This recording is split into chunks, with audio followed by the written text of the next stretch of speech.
Осы аптаның жексенбісі медицина қызметкерлерінің күні. Бас ауырып, балтыры сыздаған бұқараны емдеп, науқастардың жанына араша болып жүрген халаттыларға алғыс жауатын күн. Тірлігі қауырт, жауапкершілігі көп жұмыста қажымай жүрген дәрігерлердің бір күнгі жұмысын әріптесіміз Шернияз Жалғасбекұлы көріп қайтты, біз де көрейік.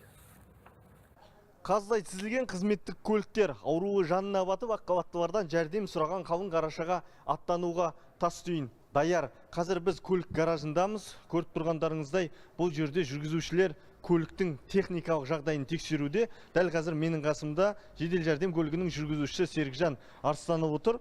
Айтыңызшы, көлік бүгінгі қызметке дайын бе екен?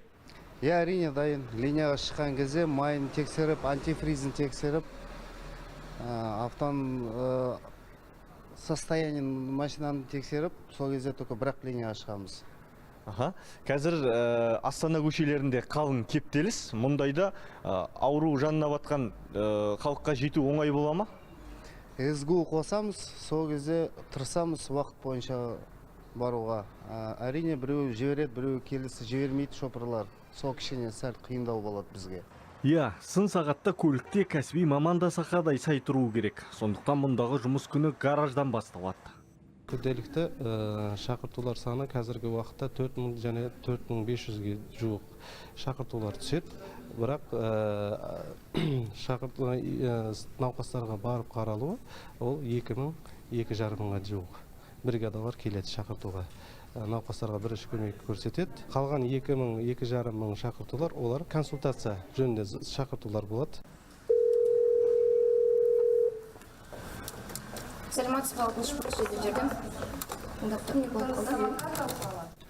Шыр еткен қоңыраудың артында шырылдаған халық бар. Мұны медицина қызметкерлері жақсы түсінеді. Сол себепті қоңырау қабылданғаннан кейін бірінші, екінші санаттағы науқасқа 10-15 минутта, үшінші, төртінші санаттағы көмек сұрағандарға 40-60 минут аралығында жедел жәрдем бригадасы жетіп көмек көрсетеді. Бізге жедел жәрдемге звондаған кезде жаңағы ашумен айтатындар бар, неге көп сұрақ қойыласыздар жаңағы. Бірақ біз ол сұрақ қою арқылы жаңағы науқастың қандай халде екенін, ауыр деңгей, жеңіл деңгей, орташа деңгей екенін қараймыз. Сол арқылы жаңағы біздегі бөлінетін категориялар бойынша жібереміз. Олар жаңағы түсінеміз барлығы, жаңағы ауырып тұр, жедел келгенін қалайды, бірақ жаңағы біз сұрақ қою арқылы ғана науқастың халін біле аламыз. Ал науқас сіздерге қоңырау шалғанда сөйлеуге мұршасы келмеген жағдайда, бірақ қоңырау түскен уақытта қандай шаралар қабылдайсыздар? Ондай жағдайда біз 102 қызметіне жүгінеміз.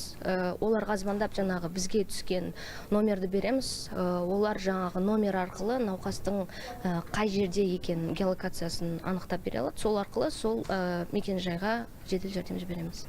Дерті жанына батып, жүйкесі жұғарған жұртпен жұмыс істеу оңай емес. Жәрдем беру үшін жедел жиналған топқа ілесіп, біз де мамандықтың қиындығын ұғынуға бірге аттандық.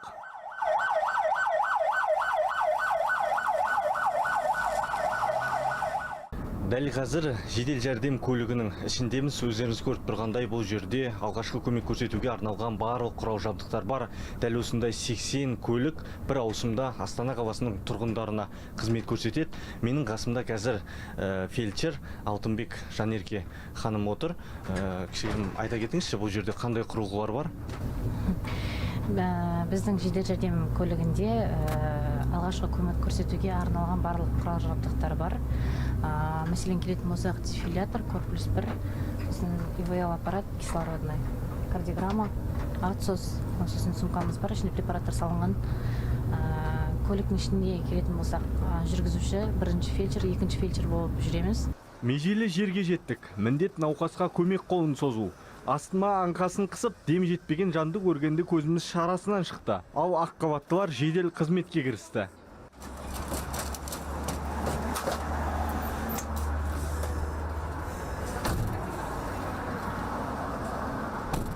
Абырой болғанда науқас дін аман, жедел көмек көрсетілді. Дерті жанына тыныштық бергеннен кейін ақ тілегін жаудырды. Дегенмен қызметі адал, әрі қиын кәсіби иелердің еңбегін бағаламайтындар да бар. Тіпті доқ көрсетіп, жұдырығын ала жөнелетіндер де жиі кездеседі екен. Өкінішке орай шақырту бригадаларына, фельдшерлеріне, дәрігерлерге немесе жүргізушілерге, санитарлық автокөлік жүргізушілеріне өкінішке орай агрессиялық жағдайлар пациенттер жағынан болып тұрады.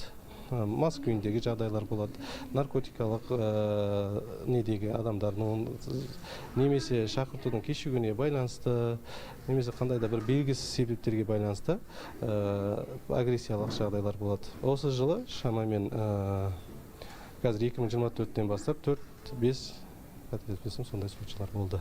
Аққабаттылардың әр күнін мереке етіп, оларға құрмет көрсетсек те болар еді. Дегенмен медицина мамандарының думандатып жүрер уақыты жоқ. Бір күнгі қауырт қызметін көріп, осыны түйдік. Шерния Жалғасбекова, Бағдат Қайыркен, 24 KZ.